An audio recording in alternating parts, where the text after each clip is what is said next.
Hello friends, स्वागत है आपका अपने यूट्यूब चैनल ऑल नॉलेज के। तो फ्रेंड्स, आज फिर आया हूँ एक मोस्ट इंपॉर्टेंट टॉपिक के साथ। टॉपिक का नाम है बायो-सेवर्ट नियम। बायो-सेवर्ट नियम क्लास 12 की बात किया जाए तो क्लास 12 में फिजिक्स का जो पेपर होता है, इसमें सबसे ज़्यादा पूछे जाने वाला हमारा क्वेश्चन क्या है भैया?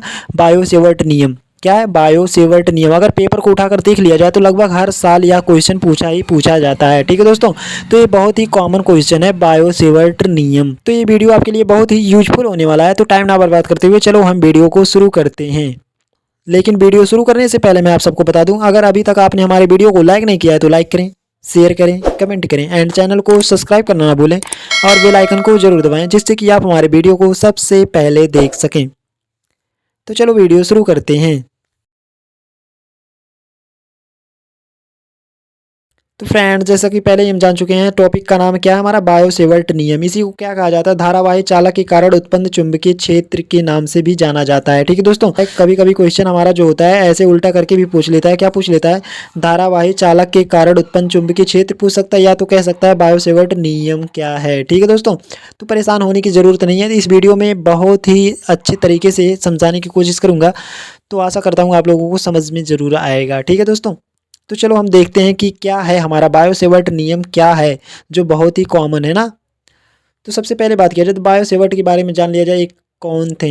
बायो और सेवर्ट जी जो थे हमारे फ्रांस के वैज्ञानिक थे। इन्होंने लगभग 1820 ईस्वी में धारावाही चालकों द्वारा उत्पन्न चुंबकीय क्षेत्रों का अध्ययन करने के लिए अनेक प्रयोग किए। ठीक है दोस्तों, इस चित्र के द्वारा आप समझने की कोशिश कीजिए। उन्होंने बताया कि किसी धारावाही चालक के लघु अवयव डेल्टा एल जो हमारा दिया है के द्वारा उत्पन्न चुंबकीय क्षेत्र में किसी बिंदु पी पर क्षेत्र का मान डेल्टा बी निम्नलिखित कारकों पर निर्भर करता है। ठीक दोस्तों, इस चित्र में जो हमारा ये है, एक लघु अवयव हमारा क्या है? डेल्टा एल जो हमारी है, डेल्टा एल के द्वारा उत्पन्न चुंबकीय क्षेत्र के किसी बिंदु बिंदु हमारा क्या है? यहाँ दो बिंदु दिए, पी और पी डैश दिया गया ना, तो इसी के क्षेत्र की बात कर रहा है ना।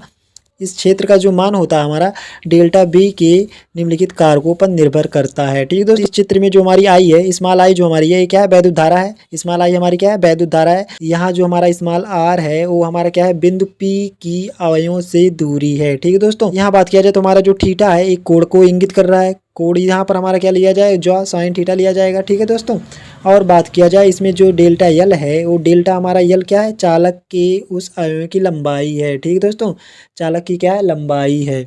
और यहाँ एक तार है जो हमारा धारावाही चालक है। और इस चित्र में इन्होंने भी ये चार ही टॉपिक को बताया। उन्होंने धारा और इसकी जो दूरी है और लंबाई और जो इसमें थीटा कोण बन रहा है, इन्हीं चारों को मिलाकर हमारा क्या बना? इस नियम को, इसी नियम को कहा जाता है। एक सूत्र का निगमन किया। ठीक है दोस्तों, तो हमारा उन्होंने बताया, क्या बताया?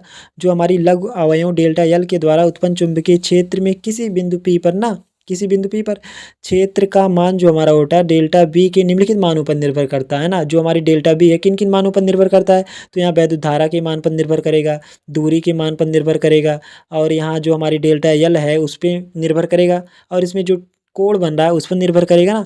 तो आओ हम समझने की कोशिश करते हैं। उन्होंने सबसे पहले बताया, नंबर एक बात किया जाए, यह चालक में प्रवाहित वैद्युत धारा आई के अनुक्रमानुपाती होती है। ठीक दोस्तों, उन्होंने क्या बताया? इसमें जो वैद्युत धारा हमारा आई है वो हमारा क्या होता है? इसके अनुक्रमानुपाती होता है। तो उन्होंने क्या बताया? यह चालक में प्रवाहित वैद्युत धारा आई के अनुक्रमानुपाती होती है। डेल्टा बी प्रोपोर्शनल आई होती है। क्या होती है? डेल्टा बी प्रोपोर्शनल आई। समीकरण नंबर एक मान सकते हैं इसको हम। ठीक है, दूसरा उन्होंने बताया, यह चालक की उस अवयवों की लंबाई डेल्टा यल के अनुक्रमानुपाती होती है। जो हमारी यल होती है, स्मॉल यल जो हमारा दिया है, इसकी क्या होती है? अनुक्रमानुपाती होती है। तो डेल्टा बी प्रोपोर्शनल डेल्टा यल, समीकरण दो मान सकते हैं इसको। और उन्हें बताया, तीसरी टॉपिक उन्होंने बताया, यह अवयवों की लंबाई तथा अवयवों को बिंदु पी से मिलाने वाली रेखा के बीच बनने वाले कोण थीटा की ज्वा के अनुक्रमानुपाती होती है। ज्वा का मतलब क्या है? साइन थीटा के अनुक्रमानुपाती होती है ना। तो delta B proportional sine theta. ठीक है दोस्तों, delta B proportional sine theta, समीकरण नंबर तीन मान सकते हैं इसको। अब जो हमारी दूरी बची है वो दूरी को देख लो क्या कर रहे हैं इसमें।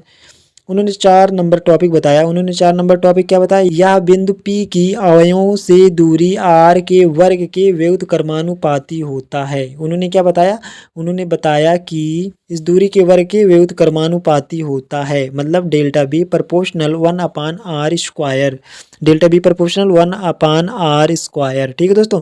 अब समीकरण नंबर 1, 2, 3, 4 से उन्होंने सबसे पहले क्या बताया, उन्होंने बताया कि यह चालक में प्रवाहित वैद्युत धारा I के अनुक्रमानुपाती होता है। ठीक है दोस्तों। इसमें जो हमारा प्रवाहित वैद्युत धारा है उसके अनुक्रमानुपाती होता है, डेल्टा बी प्रोपोर्शनल I होता है ना।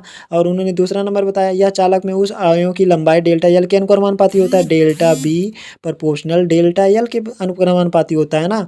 और तीसरा क्या बताया, उन्होंने बताया कि जो मतलब यह आयों की लंबाई तथा आयों को बिंदु P से मिलाने वाली रेखा के बीच बनने वाले कोण थीटा की ज्वा के अनुक्रमानुपाती होता है ना, delta B proportional sine theta के क्या होता है, अनुक्रमानुपाती होता है।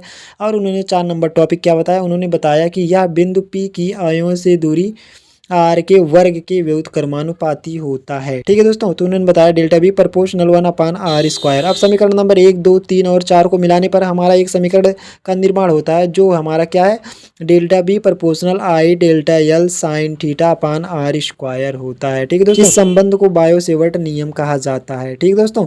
अब बात किया जाए, यदि हमारा प्रोपोर्शनल हटेगा कोई नियतांक आएगा, यदि प्रोपोर्शनल हटेगा कोई नियतांक आएगा ना, तो अगर यहाँ प्रोपोर्शनल को हटा दिया जाए तो जो नियतांक हमारा आएगा क्या आएगा, μ0/4π आएगा। ठीक है दोस्तों। μ0/4π आएगा। तो डेल्टा बी इक्वल टू हमारा चिन्ह लगेगा, इक्वल टू का चिन्ह, delta B equal to μ0/4π into small I delta L sine theta upon r²। ठीक है दोस्तों। यही हमारा क्या है, यही संबंध हमारा बायो-सेवर्ट नियम को इंगित करता है। ठीक है दोस्तों। निर्वात में भी इस संबंध को व्यक्त किया जाता है ना, delta B equal to μ0/4π into I delta L sine theta upon r²। अब जहाँ μ0/4π क्या है, एक नियतांक है, नियतांक है ना। μ0 को निर्वात की चुंबकशीलता भी कहते हैं। ठीक है। μ0 का मात्रक क्या होता है, तो एमकेएस पद्धति में μ0 का मात्रक हमारा क्या होता है, किलोग्राम मीटर प्रति सेकंड स्क्वायर प्रति एम्पीयर स्क्वायर होता है। ठीक है दोस्तों। अब इसकी बीमा की बात कर लिया जाए तो बीमा हमारा μ0 की बीमा क्या होती है, μ0 की जो बीमा होती है mLt⁻², A⁻² होता है। समझ में आ गया दोस्तों ना। तो आज के लिए बस इतना ही। अगर वीडियो अच्छा लगा हो तो चैनल को सब्सक्राइब ज़रूर करें। अगले वीडियो में हम लोग जानेंगे μ0 और ε0 में क्या संबंध है। Thank you watching my video.